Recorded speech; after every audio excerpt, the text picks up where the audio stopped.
Kaira Allah kira yawan agaira dare dare Muhammadu yawan anemati Allahumma salli ala sayyidina Muhammadin wa ala alihi ala sayyidina Muhammadin wa sallimu kaira Allah kira yawan agaira dare dare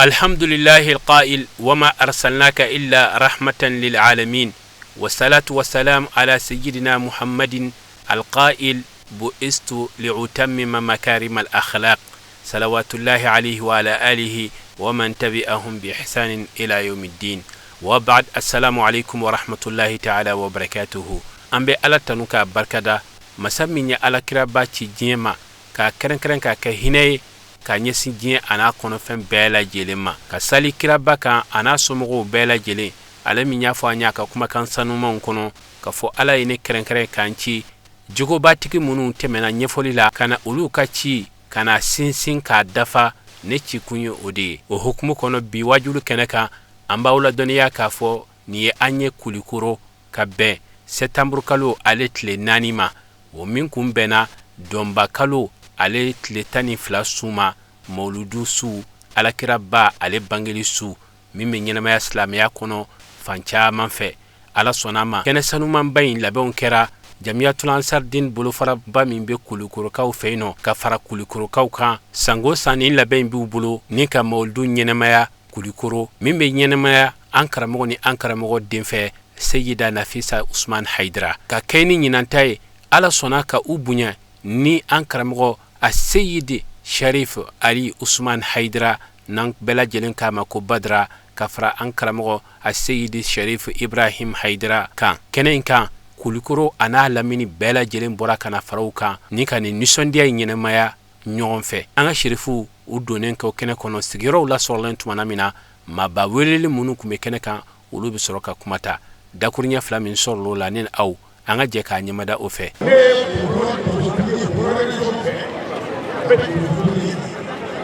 même temps pour mais au cas du fait pour et là la tenue a kana ngatu ku bef wo ko na ko ko ra na bef jere ni ka fanya ko ti ko e ko na ko ko ya ko ko ni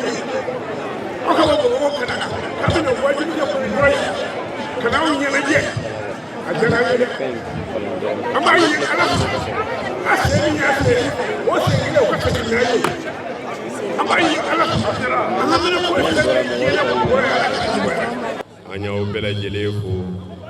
ni silameya foli kai amba fo ami Allah taala tano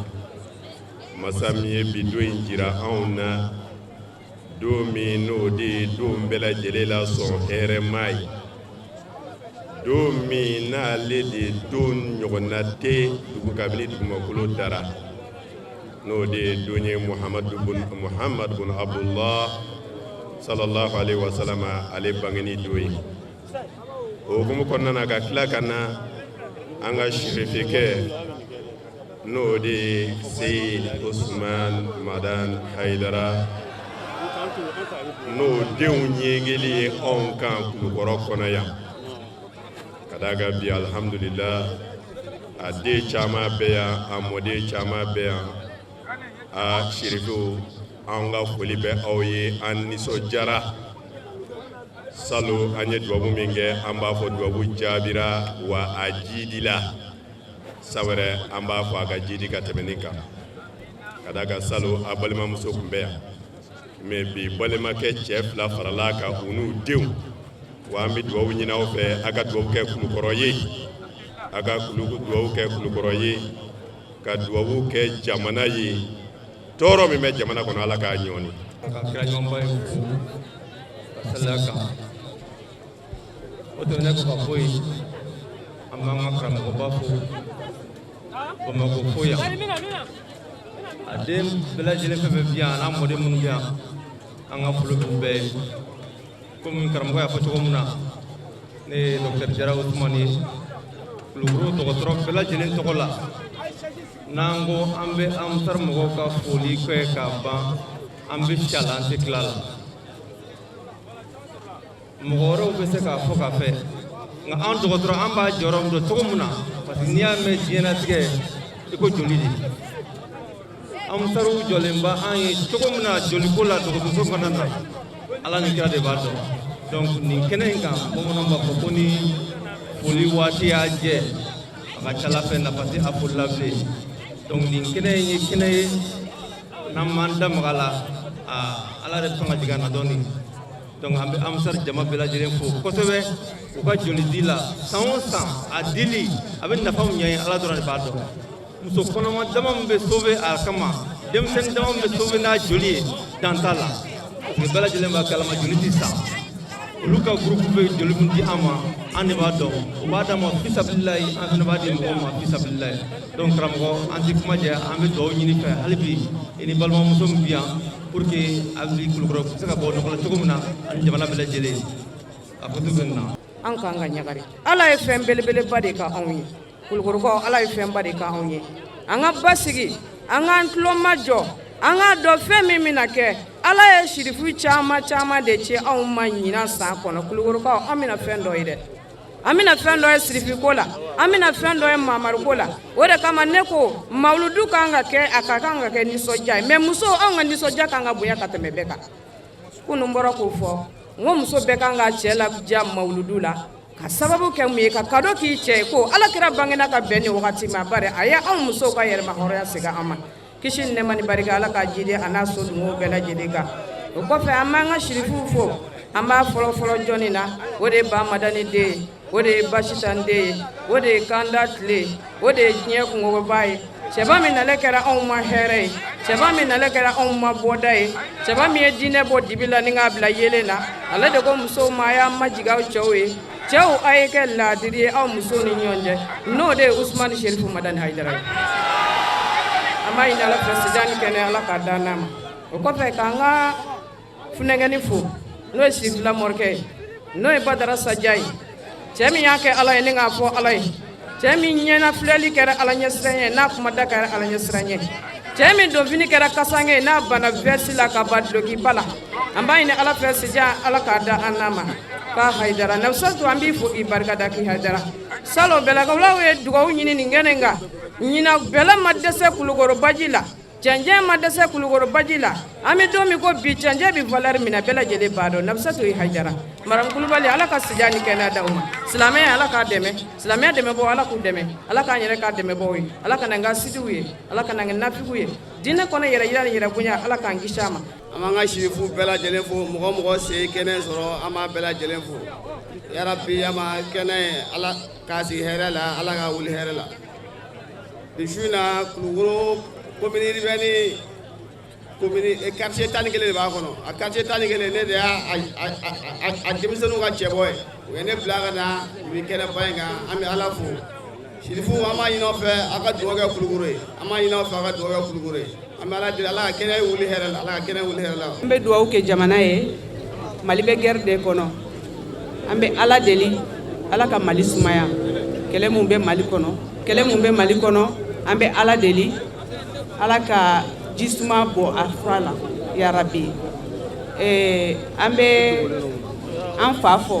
n'o ye Sherifu Madani Hayidara an ka foli fa ye kuma kɛ gɛlɛn ne bolo o la an badenw an bɛ Ala fo ka Ala tanu ka Ala barikada bi su in na ni an ka maabaw ye ni an ka kamatigiw ye n'an ka nɔrɔtigiw ye n'an ka bonyatigiw ye kɛrɛnkɛrɛnnenya la an b'a daminɛ an fa a n'an ka seko n'o de ye Hashimiyu ye Zamzamiyu Makiyu Madaniyu Makhsusu bil Izi Makhsusu bil Majidi Makhsusu bil Sharafi Fahimul Fahama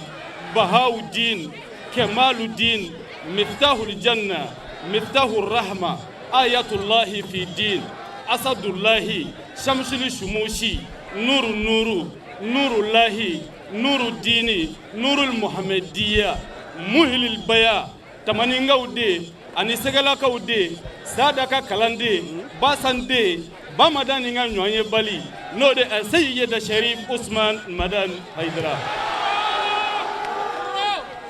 ala ka an nafa n'a barika ye o kɔfɛ an fa ani an kɔrɔkɛ ani an balimakɛ n'o ye Badara Ali Usman Haidara ye an ni ale de don su in na ka fara an balimamuso kan ani an ka Seyida ba n'o ye Seyida Nafisatu Haidara ye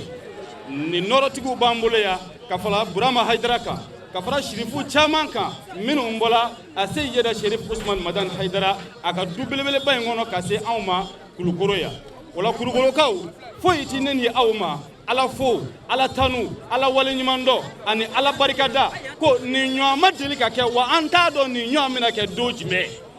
ala ye fɛnba di ne ni aw ma su in na nin nɔrɔtigiba ninnu ka ɲɔgɔn sɔrɔ nin kɛnɛ in kan wallahi nin tigɛ gansan o de kama an natɔla o ko an ma ko san bala ka na ko san bɛna su in na wajulu tiɲɛ nka n to mobiliboli la n k'u ma n ko wallahi nin nɔrɔtigi minnu bɛ yan n ko ni anw donna Kulukoro yan n ko bilahi n ko san bɛ jɔ ala ni Badara Ali Usman Haidara sababu wa ala y'a kɛ an donna yan dɔrɔn san jɔra an sigilen filɛ nin yan de o su in na tan wala Badara Ali Usman Haidara foyi tɛ anw fɛ k'a f'i ma k'i ni ce i ye baara min kɛ e y'i sigilen to i ka so kɔnɔ ka hami ko yala ko adamadenw bɛ bɛn cogo di an k'an bolo di ɲɔgɔn ma k'a kiiriye ka an ka bɛn maaya la association an ka bɛn maaya la Badara Ali Usman Haidara n y'o de fɔ n bɛ tila ka segin o kan n ka turune bɛɛ la n ko e bɛ min don mɔgɔw la san kɔnɔ i t'o don i yɛrɛ la Haidara den ye Haidara Jigifa den ye Haidara Jigiwasa den ye Haidara Bani Kureshi Haidara Hashimiyu Haidara Zamzamiyu Haidara Badara Ali Usman Haidara salamu alaikum wa rahmatullahi ta'ala wa barakatuh. Vraiment n bɛ foli bila karamɔgɔ la Seko ani Seyida Nafisatu Haidara ani Seyida Usman Sharif Madan Haidara k'u fo u bɛ jɔyɔrɔ min na jamana ye vraiment k'u fo k'u waleɲumandɔn ani Kulukorokaw yɛrɛ fana aw ka accueil la ani bonya ni karama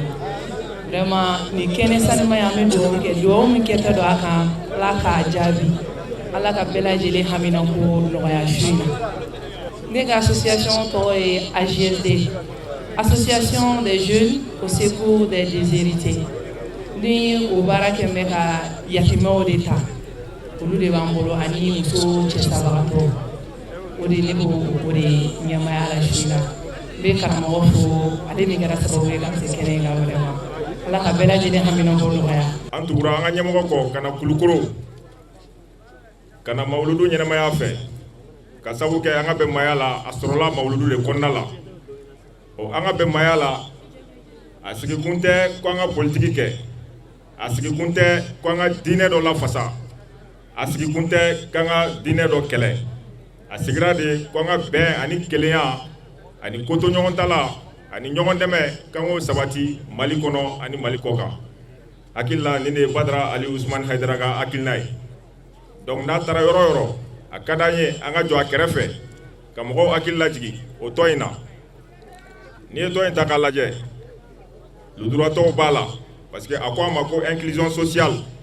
ko an ka bɛɛ sen don a la n'i ye diinɛmɔgɔw wele i ka lujuratɔw wele parce que nin bɛɛ lajɛlen ye adamadenw de ye a ko an ka fasoden ɲumanya baaraw kɛ k'an ka hakili to an ka sigidaw la k'an ka hakili to jamana la k'an ka hakili to adamadenya ɲuman o bɛ se ka sabati diɲɛ kɔnɔ cogoya min na k'an ka hakili to o la an bɛ mawuludu kɛnɛ kan an tɛ kuma janya an bɛ surunya kuma la yan nɔ k'a fɔ ko ala ye ɲinɛ mawuludu jira an na cogoya min na ala ka san caman mawuludu jira an na an ka jamana ala ka basigi don a kɔnɔna la ka weleweleda kɛ Kulukoro Ansardine fo ka taa se Kulukoro an ka bɛnmaya la ma k'a fɔ ko an ka bɛnmaya la n'i y'a ta k'a lajɛ Kulukoro bɛ 0 pas de Bamako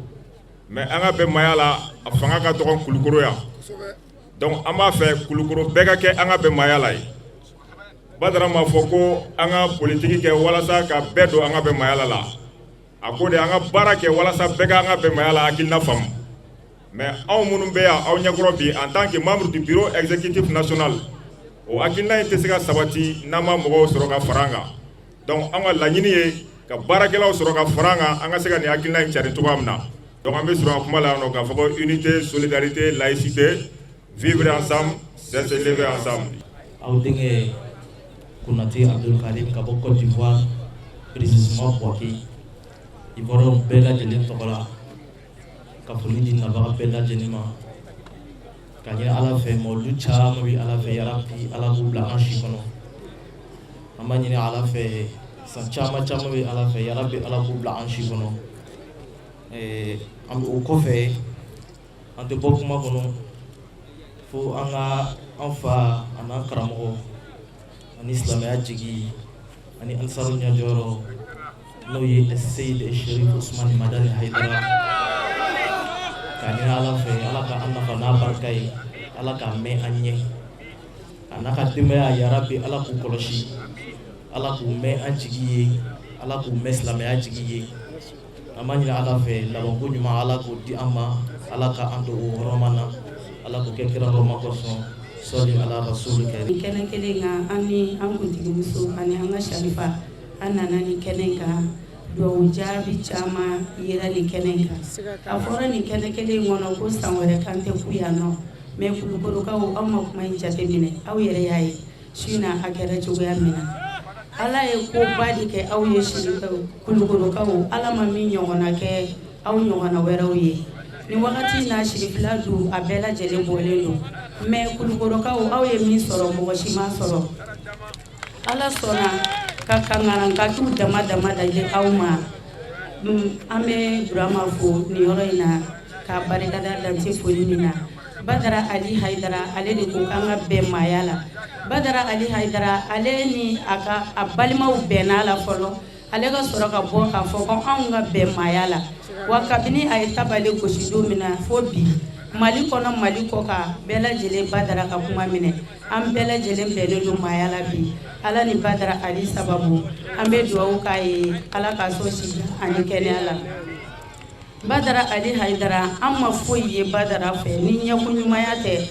ni groupe sanma banina bono an se wo se Badara Ali Haidara ma ibina soro abinya kunyuma de ke ka on fle ka klaka la de ka on dama na ka conseil nyuma ambe afuka barikada dante foli mina anga seda no de sababula am bela jede nyogo soro kulukulu ya no de seda Nafisa Haidara ko a Haidara seda Nafisa mi ale bora zarawla ale kera zarawi amma Nafisa to korobaye me ale Nafisa pinyana fimbo auna ni akadwa ujabi seda Nafisa mi ale te lafiya kasoro akalu baga do degunenu aw yere bora kalama sisan ambe kena kono jole me seda ma lafiya fiyo ko am bela jele sigi yoro soro ale de here de kanuni akalu baga we su alikle seda ambi fo barika da dante foni mina na kanu baga ma dumuni ke ate dumuni ke nu ma sigi ate sigi seda ala ki son ibe min fela ala ko kiye ibsira minye ala ka do enoche wallahi amma ni misa ikanu na fiyo ikado ngafo amisa ino fe seda su anikle wakati be ibe andu sukuna ite boy fiyo ka foli ani wali nyumando nyesi anga dunambaw ma munu sera amaya ni noro ye ni barka ye ni jidi ye ni wasa ye ko bismillah ubora cheba dira cheba mi ni Allahu Taala ye akenne ma ye kadi jiye bema ubora cheba dira cheba mi ni Allahu Taala ya kerengere kana jiye laba mogoma ala ye fenge uye femi ni oti soro nyinini na bawo ka bɔ maaba la i t'o sɔrɔ ala de b'i kɛ o ye u yɛrɛw tilara ka kɛ maaba ye ko an ko ko o bisimila kulikɔrɔ yan k'u ni an bɛ ku o la nin tun ye kuma lasuruɲɛna folikan ye k'a lase bɛɛ lajɛlen ma o la an bɛ kuma laban an ka cɛkɔrɔba ra ni o ye diinɛ yiriba ye min ni a suma borola selen don yiri min delen don sanga ani waati bɛɛ a den kɔ tɛ tigɛ i sigilen b'a den bɔ k'a dun ka sɔrɔ i ma wuri a nɔfɛ i jɔlen b'a den sɔrɔ k'a dun ka sɔrɔ i nɛnɛgɛma nɔfɛ a Sayyid Sharif Usman Madani Haidara an b'a fo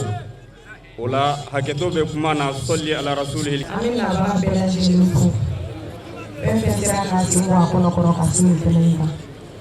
an nana hɛrɛ la an b'a ɲini ala fɛ ala k'an segin hɛrɛ la an bɛ foli kɛ an ka seda ye n'o ye Sida Nafisa Ousmane Haidara ye a n'a ka délégation bɛɛ lajɛlen nafi min kɛra anw ma jigiya ye su ani tile kɛnɛ kan ani kindu la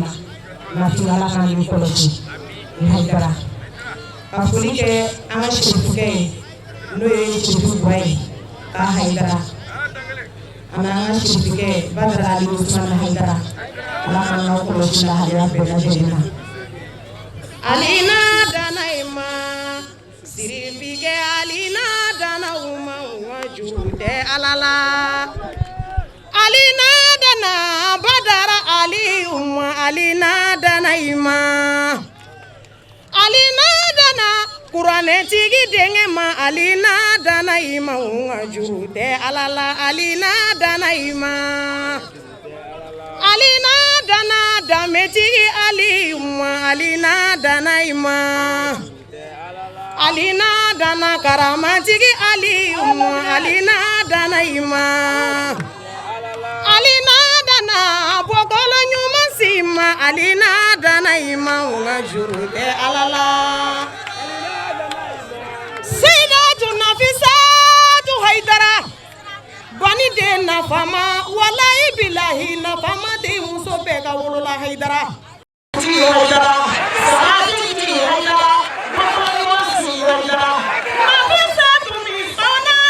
Nafisatu mi sona ala la denmisɛnninya la Nafisatu mi kɛra hinɛ mansa ye makari mansa jigitugu mansa fonisire mansa hinɛ mansa wallahi ne dara Sayyidatu Nafisatu mi sona k'a fɔ ka kalandenw ye ko ŋana nata dunuya ko dunuya ye banfɛn ye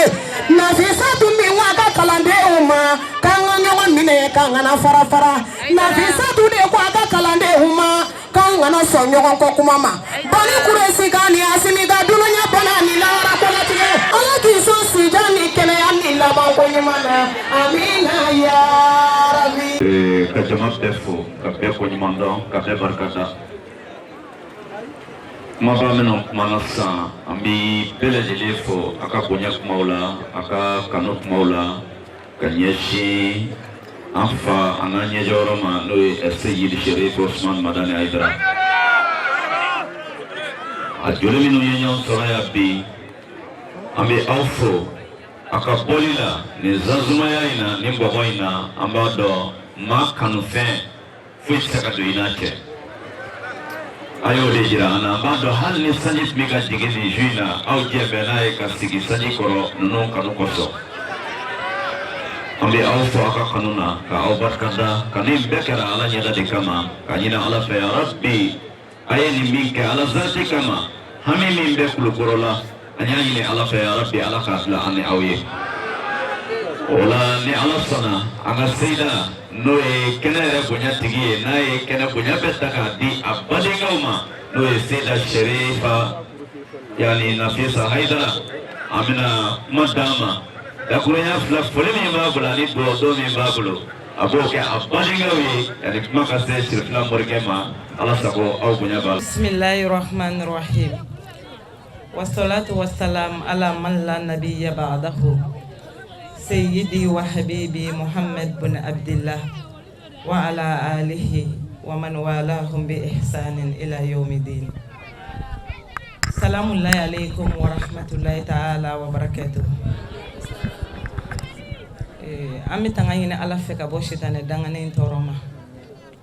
k'an sinsin ni Allah subhanahu wa ta'ala tɔgɔ barikama ye Ala min y'a daminɛ o Ala in de b'a laban ka Ala tanu ka Ala barikada Kulukɔrɔkaw Ala min ye ne ni aw fara ɲɔgɔn kan ɲinan tuguni o kɔfɛ ka sɔli cɛ a danfɛnw na sɔn hɛrɛma kan a n'a sodengew ani mɔgɔ bɛ yen n'i sɔnna ka tugu la ɲumanya sira kan yan lahara jɔdon cɛ Ala folen kɔfɛ ka Ala barikada yani an ka don kuma na an fa an'an karamɔgɔ n'o de ye Seydi Sherif Ousmane Madani Haidara ye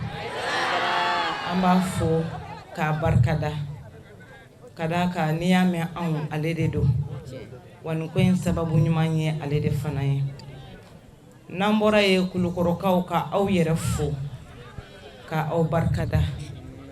aw ka kanu ani aw ka layidu dafa la ka ɲɛsin Cherif Ousmane Madani Haidara n'a ka denbaya bɛɛ lajɛlen ma.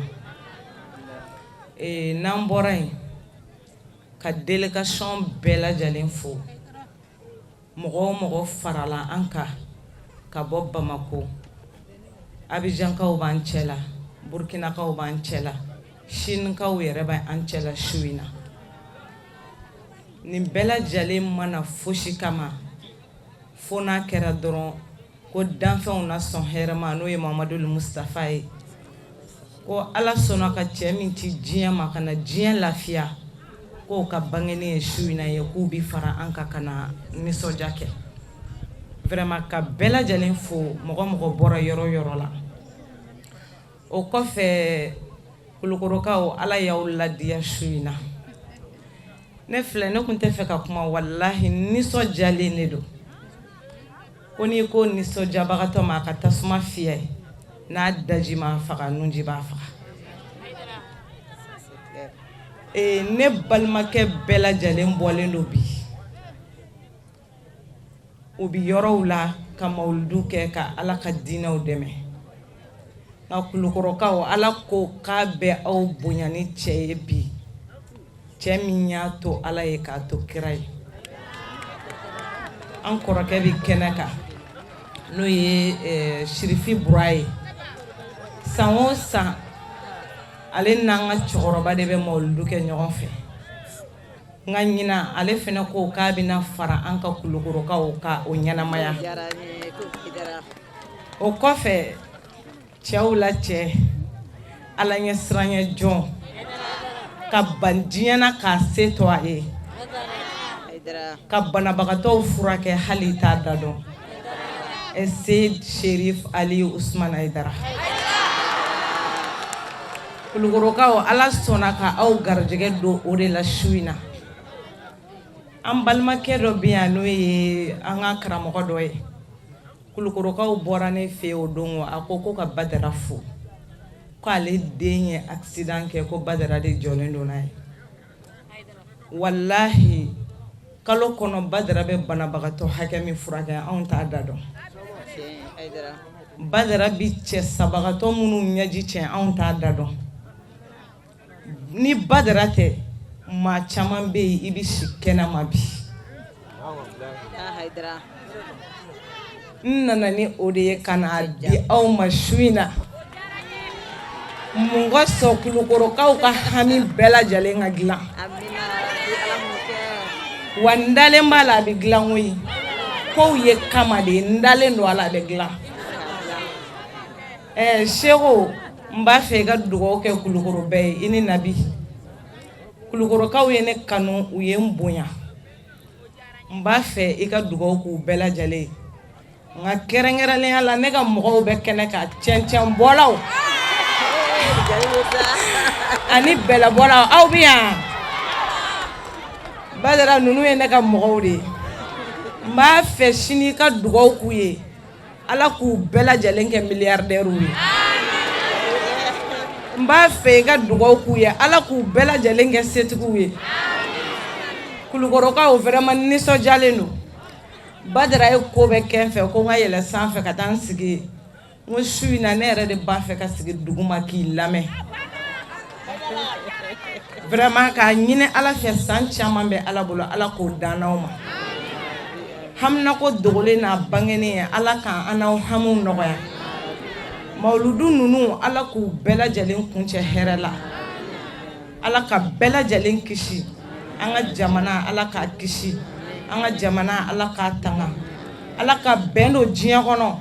Ala ka bɛn don fan bɛɛ lajɛlen fɛ. An balimamuso fɛnɛ bɛ kɛnɛ kan n'o ye Worokiya ye. An balimamuso don. Vraiment ni fɛn o fɛn mana wuli an ka nali fɛn o fɛn kɛra a ye an dɛmɛ a bɛɛ lajɛlen na n'a seko ye. An b'a fo k'a barikada. Ka ansaru bɛɛ lajɛlen fo mais kɛrɛnkɛrɛnnenya la ka nani fɛnɛ fo. Kabi an ye ko in daminɛ fo ka se bi ma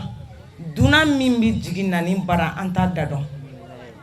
abi joni dunanw balo ye ka jona an ka séjour ye fo k'a fɔ k'a bɛɛ lajɛlen banna vraiment nani ala k'i fɛnɛ sara ala k'an ni kulo magɛn ala ka hamu bɛɛ lajɛlen nɔgɔya kulukorokaw k'aw bila yan salamu alaikum wa rahmatulahi ta'ala wa barakatuh.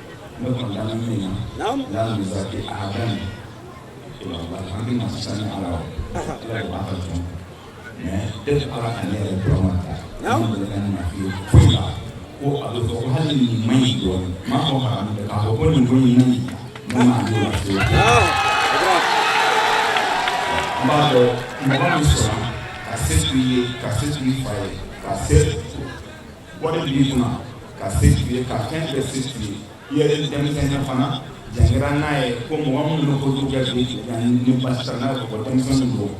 Itu waktu mana dia di alam ini pasal. Ambil rumah bisa kenal kau mana kau alam tujuan. Mana tu alam apa? Karena ni seri badal dia. Orang di sini orang ni nu sih nak kita pun ni kan loyal ni ni macam. Nur nasi au kalau kita buat awal, alai awal kita ni kuban. Dan malah dengan bifana ini tu mana soal ni baru, macam alat belum nyata sama ni. Alat ini tu alat kuban kan. Dan akhirnya tu juga mana, ya mana mana tu kan kalau mana alat macam kuban ni. Mana alat akhirnya tu apa? Itu alat kuban. Alat jadi masalah. Batmanin kɔfɛ an karamɔgɔ ni an karamɔgɔ den a Seyidi Sharif Ali Usman Haidara a bɛ sɔrɔ ka kuma ta. Ay dakunya fila min lase kɛnɛ kɔnɔ ni aw an ka jɛ ka an ɲɛmada o fɛ. Assalamu alaikum wa rahmatullahi ta'ala wa barakatuh. Wa alaikum salam wa rahmatullah. An bɛ kɔn ka tanu di setigi Ala ma. Ala min kalankɛra ni ɲɛnamaya in tigiya ye ani lahara tigiya ye. Kan sindi ni setigi Ala tɔgɔ barikama ye. Ala min ye ko daminɛ de wala kelen b'a laban. Ka sɔli kɛ an sigi ko kan. N'o ye Muhamadu Mustafa ye sallallahu ta'ala alaihi wa sallim. Ka sɔli kɛ kira sodimo kan. Ka sɔli kɛ a ka sahaba ɲumanw kan. Ani maa o maa bɛna jɛ ka tugu ni nin sira sanuma ye nɔgɔntuguli ye ni o ye silamɛya sira ye. An bi nɛɛma ɲini Ala fɛ a k'o ji di ni aw bɛɛ lajɛlen kan. An b'a ɲini Ala fɛ su in na an ka fara ɲɔgɔn kan yan Kulukoro ka bɛn le 4 9 mois l'an 2025. An sigira ya Seydul Kaliki tɔgɔ la Muhammad ibn Abdullah sallallahu ta'ala alaihi wa sallim. K'an ka jɔnya a n'an ka dɔgɔya a n'an ka dɛsɛ k'o jira setigi Ala subhanahu wa ta'ala la. Anw ni yɔrɔ kɛra min ye Muhamadu Mustafa bangeli la ka o fitinin jira Ala la ni ka Ala barikada ni nin cɛba in bangeli ye. Muhammadu min bangeli kɛra dafɛ bɛɛ lajɛlen ka nɛɛma sɔrɔ ye. Anw farala ɲɔgɔn kan nin jamakulu fitinin ani nin maa mankanw ka n'an ka jɔnya jira Ala la. Ala y'ale de ci k'a kɛ ila rahmatan lil alamin ka kɛ nɛɛma ye diɲɛ bɛɛ ye. Ala jɛra n'a ye Kulukorokaw anw minnu limaniyara ka da setigi Ala la ka sɔn nin kira in ye n'o ye Muhamadu ye ka tugu a nɔfɛ anw farala ɲɔgɔn kan k'an sigi a tɔgɔ la ka Ala barikada ka Ala waleɲuman dɔn n'a bangeli ye. O la an nisɔndiyalen de bɛ kɛnɛ in kɔnɔ yan an fari fununen bi yan ka sababuya kɛ salon an ye nin sigi ye ɲɔgɔn ko ɲini setigi Ala fɛ a jɛra n'a ye k'a jira an na an bɛ Ala barikada ni o ye ka bɔ Bamako kɛnɛya kɔnɔna la ni kisi kɔnɔ ka don Kulukoro kɔnɔ yan kana jatigiw sɔrɔ minnu ye an bisimila setigi ala tɔgɔ la an bɛ foli lase o ma dante foli min na k'u barikada ka foli fɔlɔ ɲɛsin Kulikɔrɔ ni a lamini bɛɛ dugutigi ni o y'an fa ye ka foli lase a ma ni sigiyɔrɔ in na laada don ni an sera yan an bɛna ka taa foli bila an ka dugutigi la bi a fɔra ko dugutigi bi Bamako ni sanga in kɔnɔ ka sababu kɛ farigan ye an bɛ dugawu ɲini kɛnɛ in sigibaw fɛ ka kɛ an ka dugutigi ye k'a ɲini ala fɛ nin kɛnɛ in bonya kama ala ka kɛnɛya di an ka dugutigi ma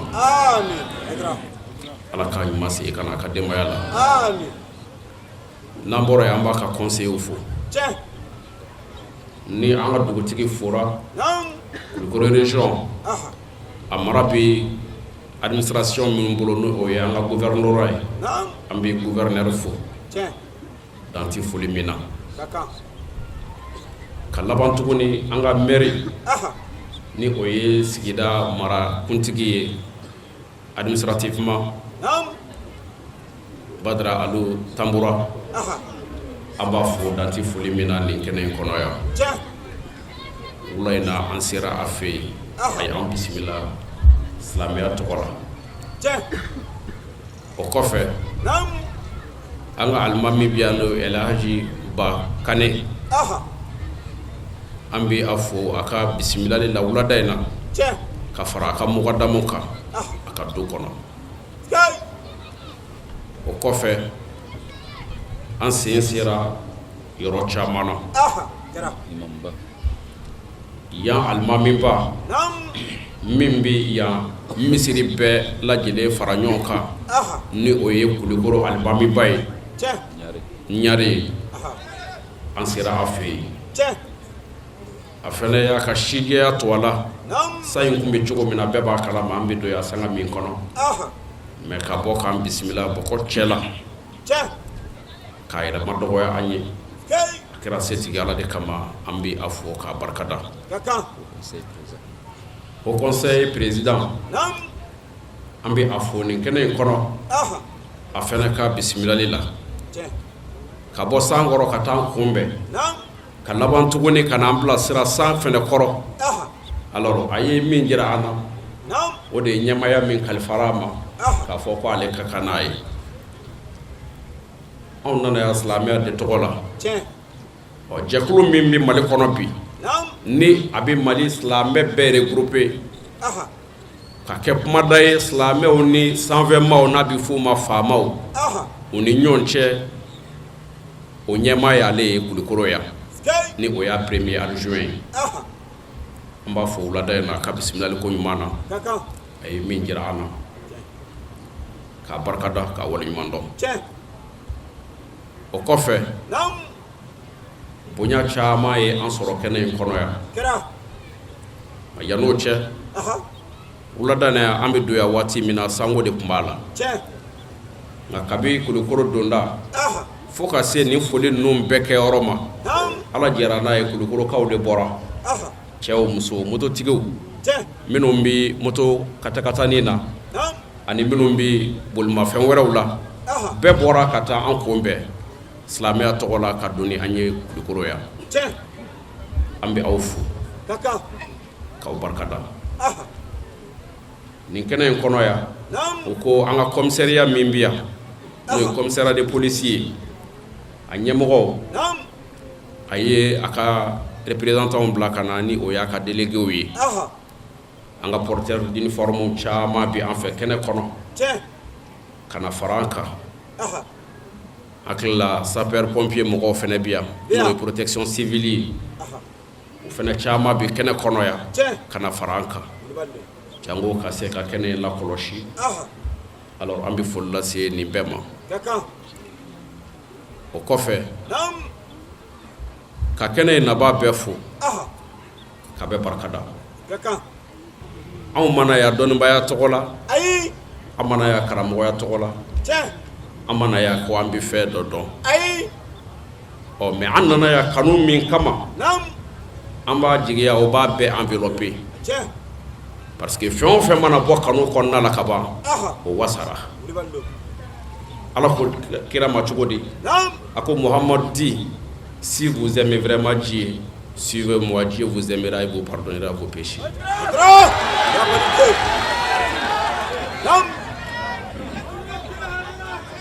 Wuli baldo de on ga imay nyama kala ba fo ko nyena may ko dara kanu de kama ko jena tige ndara kanu kama ko wa ko lahara era dara kanu kama wuli baldo fɛn o fɛn ni kanu bɔra la ka ba kɛra fɛn fu ye kanu min fɛnɛ kɛra wajibi bilen silamɛ bɛɛ kan ni mumini bɛɛ kan ka bɔ setigi ala subhanahu wa ta'ala yɔrɔ la ka jigi Muhammadu nɔkantugubaw kan ani ali ala nɔkantugubaw ala ko Muhammadu a f'u ye n'a sɔrɔla wulibali yɛrɛ don tigitigi la ko tiɲɛ don k'u bɛ ni ala fɛ n'o sabatira k'o ye wulibali ye k'u ye ni ala kanu a f'u ye k'u kana tugu ne kɔ dɛ u kana tugu ne kɔ a f'u ye ko n'a sɔrɔla o bɛ ni ala fɛ n'o ye silamɛw ye ani muminiw ye n'a sɔrɔla a bɛ ala fɛ ko a ka kira de kanu a ye kira kanu a ka tugu kira nɔfɛ a ye kira kanu a ka kɛ kira fɛ a ka tugu kira nɔfɛ n'a sɔrɔla a bɛ ala fɛ a ye tugu kira kɔ ne m'a fɔ dɛ ayi n tɛ Hayidara ka kuma ye dɛ nin ye setigi ala ka kuma ye an bɛ seli min ye an b'a ɲɛsi kɔrɔ fɛ min batuli kama o de ko ta a ko n'a sɔrɔla silamɛw n'a bɛ ala de fɛ aw b'a fɛ ka tugu ala kɔ ko a kana tugu ne kɔ dɛ barisa bila a tɛ n sɔrɔ mais n ye sababu dɔ bila a y'o kanu a ka tugu nɔfɛ ne yɛrɛ ala kale na ni silamɛw n'a tugura kira kɔ ka nɔkantugu a mana o bila min na k'o kɛ a mana min kɛ ka ladegeli kɛ n'o ye ko i k'a dɔn ne yɛrɛ ala bi sɔrɔ ka kɛ aw fɛ n bɛ aw kanu n bɛ sɔrɔ ka yafa aw jurumu ma n b'a fɛ k'a fɔ aw ye kanu min ye an se yan an b'a jigi aw kanu kelen de bɛ an don alijinɛ kɔnɔ wa an jigi dan bɛ o de kan ni kanu banna ka ban dɔrɔn foyi tɛ yen tuguni ni kanu banna ka ban dɔrɔn foyi tɛ yen tuguni o tumana aw minnu bɛɛ farala ɲɔgɔn kan ko aw nana yan Hayidara n'a ka denbaya kanu kama o dama tɛ dɛ setigi ala ɲɛda o kɔfɛ dun min ye ala fɔ an ye o kanu kama kana an ka fara ɲɔgɔn kan an ka ala barikada anw ko an dara nabi ɲuman min da ko dɔ wɛrɛ ti ci a kɔfɛ an bɛ seli n'a tɔgɔ ye an bɛ bato kɛ n'a kama ye an bɛ fɛn bɛɛ kɛ setigi ala ka diinɛ sira kan n'a tɔgɔ ye ko an ka jɛ an ka fara ɲɔgɔn kan an n'an jurumu an n'an ka dɔgɔya nka an ka ala barikada ni a ka bangeli k'a kanu jira diɲɛmaw la k'a kanu jira silamɛw la k'a kanu jira diɲɛ bɛɛ la ko anw ye nin de kanu wa anw bɛ nin de nɔfɛ ni o de kɛra a ka mawludu kɛli ye a ka bangeli Tayiru mawludu ko a samali a banna sa o barisa bila ɲɛsin kun kɛn bɛ yɔrɔ yɔrɔ ma laala dɔw fɛ ko silamɛya jigiya kun ye yen ye n'olu kun t'a kɛ ala jara n'a ye bi olu b'a la ka fɛn k'a la maliyɛnw tɛ se k'o kɛ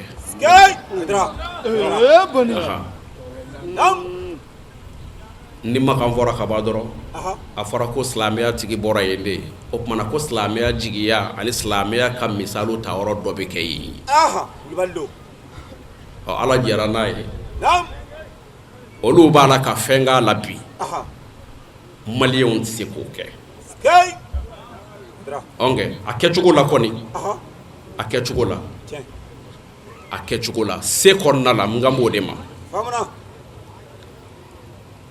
Maka Madina bi a hôtel si tɛ yen min bolo kelen tɛ jɔnniw fɛ minnu ko ko anw dara ala la wa anw tugura nin cɛba in nɔfɛ an ye nafa sɔrɔ n'a nɔgɔntuguli ye ka taa Seydul Khaliki ka rawdala kata bonyama se ke setigi ala ye n'a ka bangeli suina olu chama kembe ka Madina fabi kabo malaya kata maka beba avion pied passi donc o me kabo mako kana kulikoro ya beto o mobile transport warda do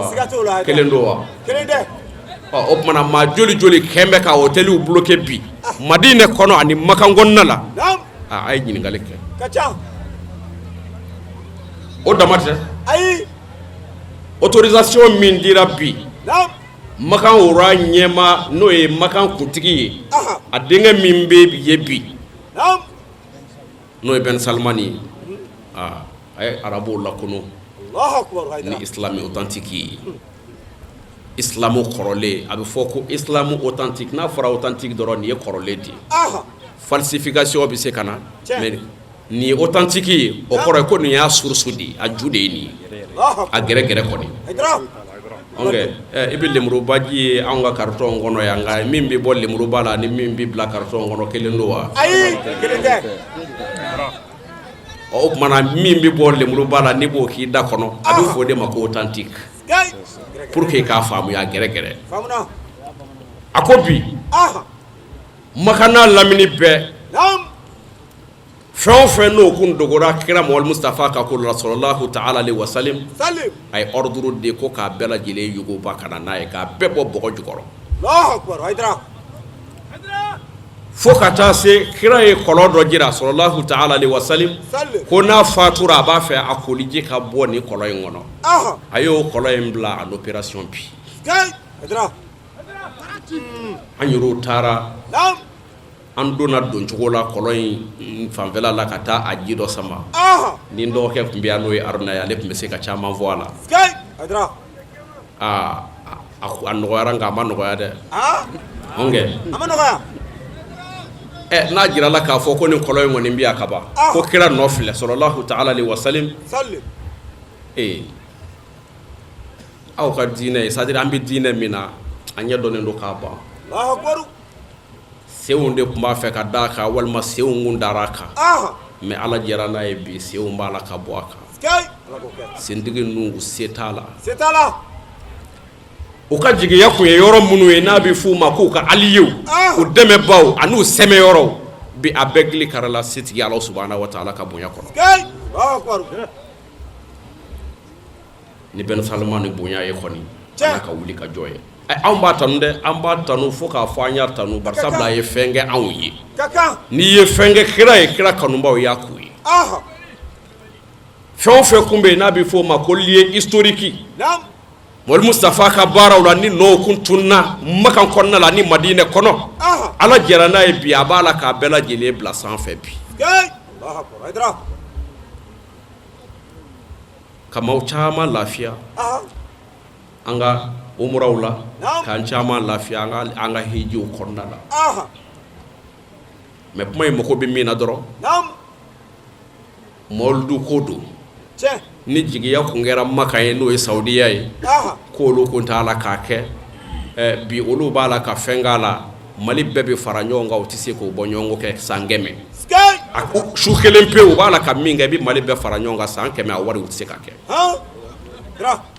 op mana ala ni ci nga moldu ko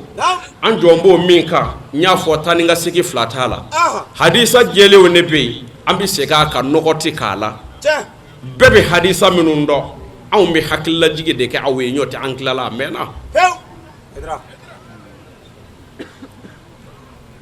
kira ka bangeli abena tene ma anyo don chukudi wala ala mo fo ay koy ay jibril ma jiga on ka ko fo on anyo do kira yare ka kuma kaunde la sallallahu ta'ala alaihi wasallam ko ala ya le bange ka betene ndoma ndene o dene abo su seti ala ka seti Allah subhanahu wa ta'ala barkadana ay adra nya fo yana ngo qur'ane mo fo onye me kira yare o fo onye à travers les hadiths hadisa sahale o konna la so jogoti hadisa minuna akuma kauna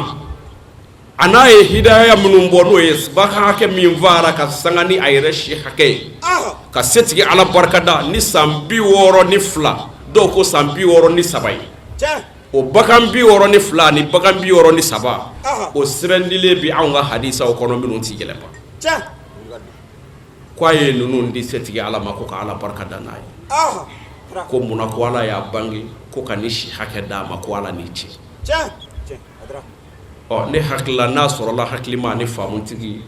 ani min mako bɛ silamɛya la i mako tɛ foyi la fo silamɛw bɛ min kɛ bɔyɔrɔ ka sɔrɔ a la ni bɔyɔrɔ yer'o la kaban dun a banna ni bɔyɔrɔ ma y'a la o tumana a bɛ ɲɔgɔn ɲininka a bɛ sama ɲɔgɔn nɔfɛ mɛ ni bɔyɔrɔ yer'a la kaban samali tɛ yen tuguni a tɔ bɛ kɛ jumɛn ye sisan mun ka di ne ye ne k'o fɔ jango ka nin ko in nakari a tɔ bɛ k'o dama dɔrɔn de an bɛ Kulukorokaw fo ka Seyikaw fo ka Ansaruw fo an minnu kɛra an ka seli sababu ye yan n'i y'a ye ne ko n ka kuma daminɛ la n ko an don o don san o san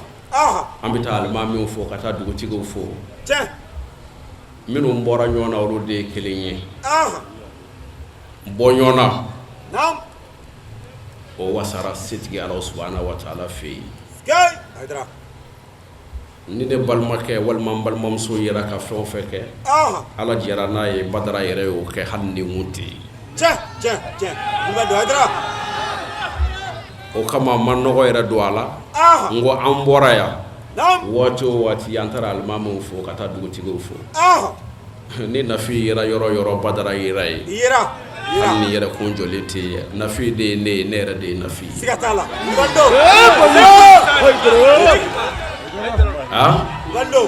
ni ɲangu ma o kuma an sɔrɔ kita di nka ala jɛra n'a ye a ka di ale ala ye cogo min na an y'olu farikolo ka ye Kulukorokaw fɛ yan bi o de jara setigi ala ye ka sɔrɔ an kun bɛ yan an bɔra yan a ka ca an dusukun bɛ yan sabula an balimaw bɛ yɔrɔ yɔrɔ la an dusukun b'o fɛ anw minnu bɛ kɛnɛ kɔnɔ yan bi an dusukun bɛ kɛɲɛba nin waati in na a bɛ Kaye nin waati in kɔnɔ wa a bɛ Kumantu nin waati in kɔnɔna na o kɔrɔ ye nin kɛnɛ fɛn o fɛn sigi bɛ Mawuludu tɔgɔ la ala jɛra n'a ye badara b'a kɛnɛ bɛɛ ka so in na kɛnɛ kan kuma don balimaya kuma don an ti fɛn dɔ batinu la koyi o ye gindo ye o ye setigi ala subhanahu wa ta'ala ka gindo ye anw t'o tigi ye anw ta ye kɛnɛ kan ko ye balimaya kɔnɔ kɔnɔna la ka ba dɔrɔn ni balima yɛrɛ yɔrɔ yɔrɔ la yɛrɛ bɛ yen a banna koyi ma batinu kɔnɔ kuma fɔ ye dɛ n ye kɛnɛ kan kuma de fɔ ye manil farq manil jabbar manil muhi manil mumit manil nasir wahidullah la ilaha illallah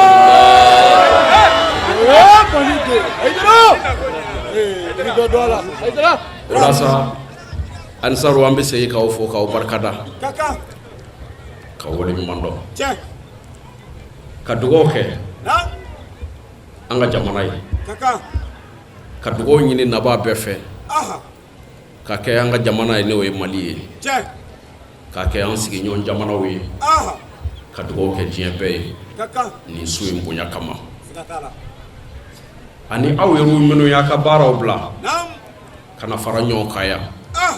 a kana sɔn an nakun ka taa k'aw dan nin kɛnɛ ninnu kɔnɔ yan dugawu jaabi yɔrɔ don hamiw dilan yɔrɔ don gamiw wuli yɔrɔ don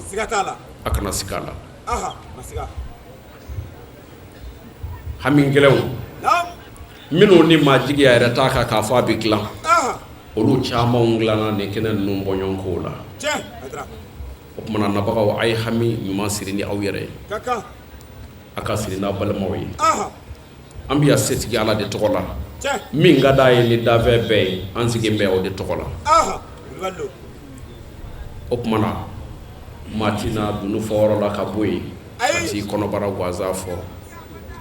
o ye yɛrɛma juguya ye a ye hamiw siri ala de y'a dilanba ye nka a y'a fɔlɔ an ka jamana la ni o ye Mali ye anw bɛ yan setigi ala de tɔgɔ la anw dan b'a la o de bɛ se k'an kisi o kuma an ka ɲɛsi ala ma an ka dugawu kɛ an ka jamana ye an ka dugawu kɛ an ka jamana ye ni ala y'a basigi a bɛ basigi anw kelen kelen bɛɛ ye alhamdulillah anw minnu bɛ centre kɔnɔ yan anw bɛ ala barika da dɔɔni walima kosɛbɛ yɛrɛ mais ka sɔrɔ n'i bɔra yan ka taa kɔfɛ an balimaw bɛ yen u bɛ si cogo min na setigi ala de b'a dɔn o kumana a ka kan an ka dugawu kɛ an balimaw ye minnu bɛ degun kɔnɔ ani anw minnu bɛ yan ala bɛ se k'an bɛɛ kisi cogo min na yarabi ya ma nin kɛnɛ in bonya kama an ka jamana ala k'a basigi ala kana ni kisi ye an ka jamana kɔnɔ ala kana ni bɛn ye an ka jamana kɔnɔ ala kana ni kɛlɛ ye an ka jamana kɔnɔ o kɔfɛ ka dugawu ɲini kɛnɛ in sigibaa bɛɛ ye an ka karamɔgɔ n'o o y'an ka seko ye ɲɔrɔn tal a minɛna o conseil ɲɛmɔgɔ ni o y'an fa ye Seydi Chérif Ousmane Madani Aidara a ye dugawu ɲini silamɛ bɛɛ fɛ an bɛ segin k'o dugawu ɲini nin kɛnɛ in sigibaaw fɛ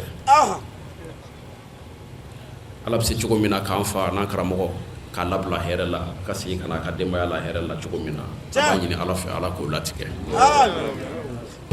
ko an bɛ setigi ala subhanahu wa ta'ala an bɛ nɛma ɲini a fɛ ka ɲɛsin setigi ala Muhammad Mustafa ma sallallahu ta'ala alayhi wa sallam. Lorsque Amina tomba enceinte du prophète Mohammed, paix et salut sur lui, elle vécut des miracles et des miracles du début de sa grossesse jusqu'à son accouchement. Ko wati mina ko ni Aminata ni oye Muhammad Mustafa baye ko jole kira korobara la alayhi salatu wassalam ko ay kabako ko chama ke ay fen chama yi kabako chama jirala la ni setigi Allah subhanahu wa ta'ala ka bonya yi. Dieu décida alors de mettre sur terre le premier et le dernier des prophètes. Ko Allah subhanahu wa ta'ala jora kasa ni Muhammad Mustafa no e kira folo ani kira labaye kana o bangeli kesa. La naissance a eu lieu lorsque la lune était dans sa plénitude, lundi 12 du mois Rabil al-Awwal. Ko mana ko bangeli ngara ka be Rabil al-Awwal kile tan filana ma ka be sangama o ya sorola shusera araba ko jola. O y'a sɔrɔ la sa waati u sa kɛnɛw cira lafiyaw nana sa dolo a bɔnbɛ kalo bɛɛ lajɛlen bɔnbɛ a bɔcogo la i b'a fɔ tile bɔlen don.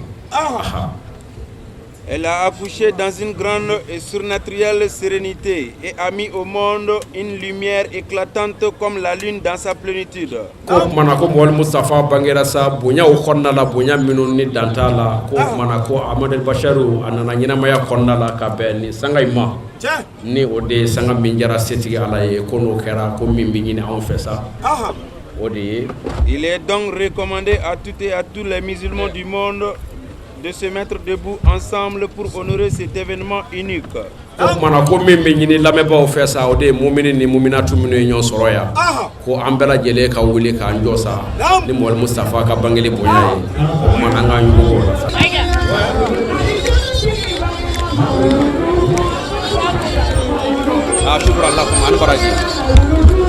An b'aw ladɔnniya k'a fɔ ni nisɔndiya in bɛɛ lajɛlen tɛmɛnen kɔfɛ silamɛya donka a layidu wɔɔrɔ n'o ye bayatul islamiya ye o taara kɛnɛ in kan min sɔrɔl'o la an ka jɛ ka an ɲɛmada o fɛ.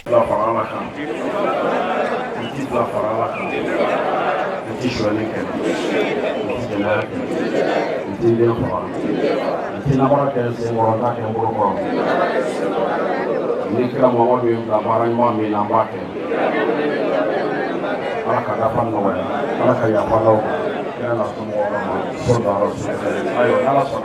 an bɛ hakɛto dafalen ɲini aw fɛ ka kɛɲɛ ni waati cogoya ye ni ala sɔnna ma an karamɔgɔ Seydi Ali Ousmane Haidara a ye nin laseli min kɛ a bɛɛ lajɛlen bɛna fara ɲɔgɔn kan k'a lase aw ma sigida wɛrɛ yan'o cɛ an b'aw ladɔnniya k'a fɔ an kun bɛ Kulikoro ka bɛn sɛtanburu kalo tile 4 ma o min bɛnna mawuludu ale bangeli su ma donba kalo tile 12 su min ye su la sɔn hɛrɛma ye o ɲɛnajɛ baaraw min ni a bɛ labɛn sango san Kulikoro ansaruw fɛ fo ka taa se sherifu kanubaga minnu bɛ Kulikoro o baara sanuman de kun ye nin ye an b'a ɲini ala fɛ duwawu minnu donna Kulikoro ye ala k'a minɛ ka basigi don a kɔnɔ ka hɛrɛ don a kɔnɔna na wa kɛnɛ in ka ala sɔnna ma Seyda Nafisa Ousmane Haidara a ye duwawu ta k'a kɛrɛnkɛrɛn ka ɲɛsin Kulikoro cɛncɛnbɔlaw ma bɛlɛbɔlaw ka taa se Kulukoro bolola baarakɛla bɛɛ lajɛlen ma. Ala ka hɛrɛ kɛ bɛɛ ye. Sango san u ka fara ɲɔgɔn kan ka nin ɲɛnɛmaya ɲɔgɔn fɛ ka aw fo ka waleɲuman dɔn nin waati in na. Aw fɛn fɛn kun bɛ k'an lajɛ Mali kɔnɔ Mali kɔ kan Shirifila Jabaranin kan ka Ala deli Ala ka sigida wɛrɛ yira an na. Wassalamu alaikum wa rahmatullahi ta'ala wa barakatuhu. كأنهم هربا أبدال أبراهات أو أسكر بالحصى من راحتي رومي نبذا به بعد تسبيه ببطنهما نبذ المسبيه من أحشاء ملتقيم مولاي صل وسلم